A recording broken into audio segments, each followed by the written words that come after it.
दोस्तों, एक आदमी था जो एक बड़े व्यापारी के यहाँ काम किया करता था, लेकिन फिर भी वह एक साधारण इंसान बना रहा। वह सादगी से जीवन जी रहा था। एक दिन व्यापारी ने कुछ कंबल बांटने का फैसला किया। उसने ये कंबल उस आदमी को बांटने के लिए दे दिए। तो फिर उस आदमी ने सारे कंबल लिए और अपने घर के एक कोने में रख दिया। जब वो सो रहा था तो कुछ चोरों ने उन महंगे कंबलों को चुराने का सोचा। वे चोरी करने के इरादे से उसके घर में घुसे।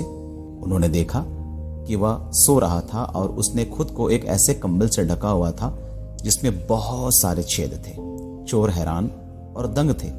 उन्हें समझ नहीं आ रहा था कि जब उसके घर में इतने सारे कंबल हैं तो वह उनमें से कोई एक लेकर ओढ़कर क्यों नहीं सो सकता था। वे जानना चाहते थे, इसलिए उन्होंने उसे जगाया और पूछा कि उसके पास इतने सारे कंबल होने के बावजूद वह ऐसा क्यों कर रहा था। उस आदमी ने कहा, ये कंबल जिससे मैंने खुद को ढका है, बस यही मेरा है। बहुत से लोग ऐसे हैं जिनके पास खुद को ढकने के लिए इतना भी नहीं है।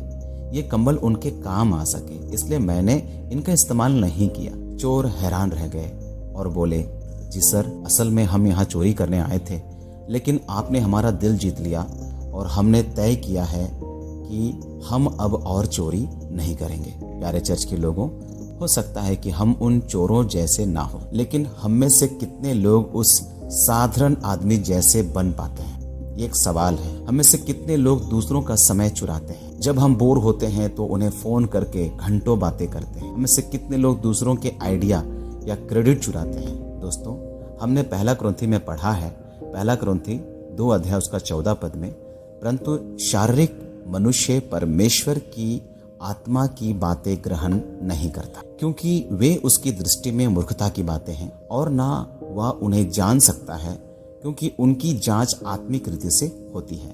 अगर आपके पास मसीह जैसी सोच है तो आप दुनिया के लोगों की तरह नहीं सोचेंगे, बुरा व्यवहार नहीं करेंगे या बुरा काम नहीं करेंगे। आप में मसीह जैसी सोच हो और आप दूसरों का समय, क्रेडिट या कड़ी मेहनत न चुराएं। आप में मसीह जैसी सोच हो। परमेश्वर आप सभी को बहुतायत के साथ आशीष दे। आमीन।